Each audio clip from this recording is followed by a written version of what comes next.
Assalamualaikum. Halo, apa kabar? Semoga sehat selalu ya. Berjumpa lagi dengan saya Ibu Ita dalam pelajaran Bahasa Indonesia. Materi hari ini yang akan kita bahas adalah sebagai berikut.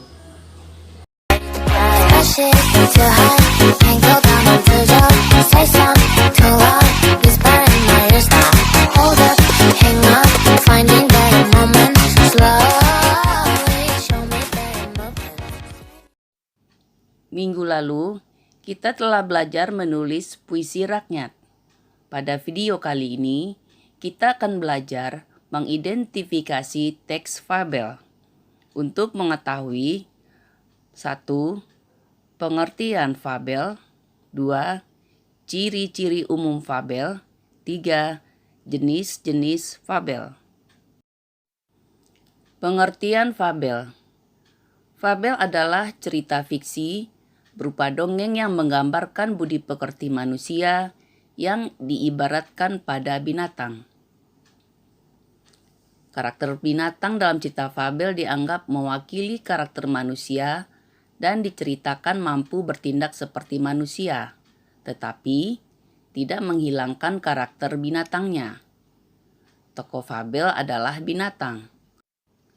Fabel bertema kehidupan binatang, biasanya berlatar di hutan, sungai, atau alam bebas yang tidak dapat diubah menjadi latar rumah atau sekolah.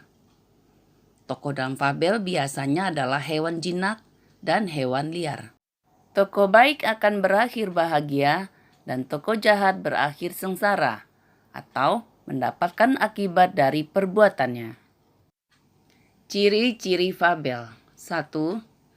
Tokoh utama binatang. 2.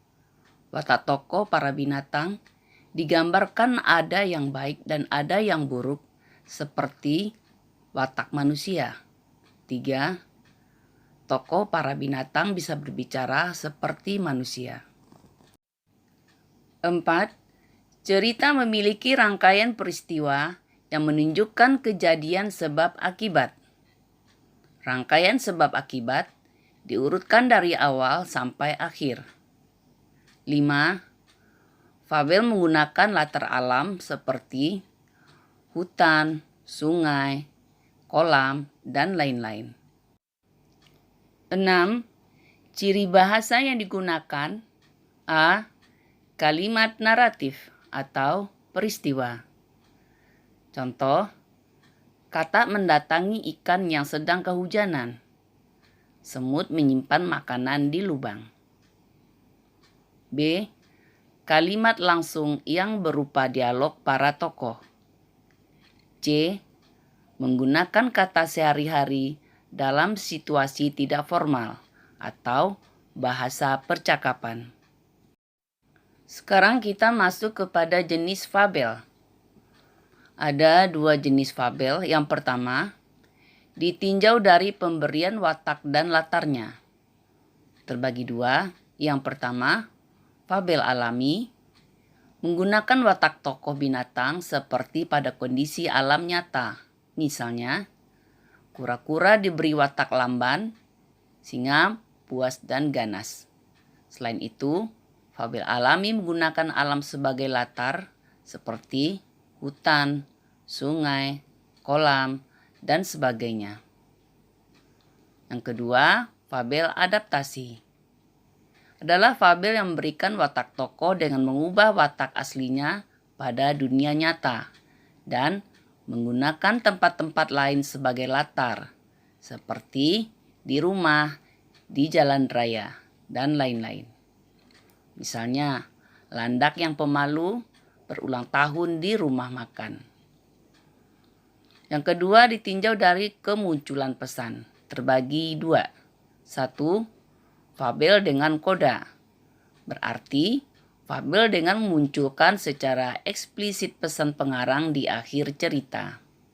2. Fabel tanpa koda, tidak memberikan secara eksplisit pesan pengarang di akhir cerita. Selanjutnya, unsur-unsur intrinsik cerita fabel.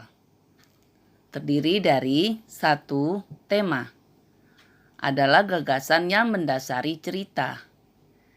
Tema dapat ditemukan dari kalimat kunci yang diungkapkan tokoh atau penyimpulan keseluruhan peristiwa sebab akibat pada cerita. 2. Tokoh, yaitu hewan yang menjadi pelaku dalam cerita. Bisa tokoh protagonis atau antagonis atau tokoh pembantu. Ciri tokoh utama adalah 1. Sering dibicarakan. 2. Sering muncul. 3. Menjadi pusat cerita atau yang menggerakkan jalan cerita. Tokoh pembantu adalah tokoh tambahan. 3. Penokohan. Pemberian karakter pada tokoh. Karakter bisa bersifat protagonis atau yang disukai. Atau bisa juga tokoh antagonis atau tokoh yang tidak disukai. Watak tokoh dapat disimpulkan dari penggambaran fisik, penggambaran tindakan tokoh, dialog antar tokoh, monolog atau komentar atau narasi penulis terhadap tokoh. 4. Alur atau plot. Cerita yang berisi urutan kejadian yang terjadi. Namun, tiap kejadian hanya dihubungkan secara sebab akibat. 5. Latar. Setting atau latar adalah tempat dan waktu kejadian serta suasana di dalam cerita. Ada 3 jenis latar, yaitu latar tempat, latar waktu, dan latar suasana. 6. Sudut pandang. Sudut pandang yang digunakan untuk menentukan arah pandang pengarang terhadap peristiwa-peristiwa di dalam cerita, sehingga tercipta suatu kesatuan cerita yang utuh. 7. Amanat.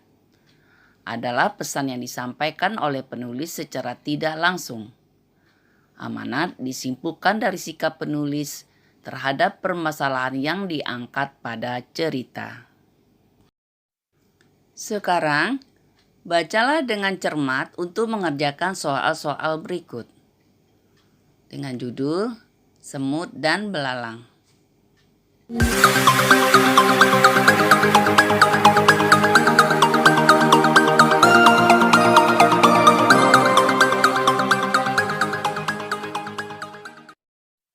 Saatnya mengerjakan soal.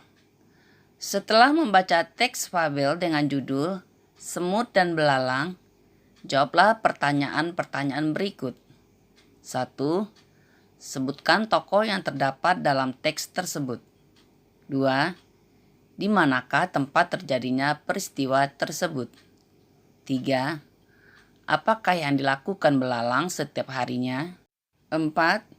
Apakah yang terjadi pada belalang ketika musim dingin tiba? 5. Tulislah amanat dari cerita fabel tersebut. Selamat belajar dan semoga sukses. Terima kasih sudah menonton video ini.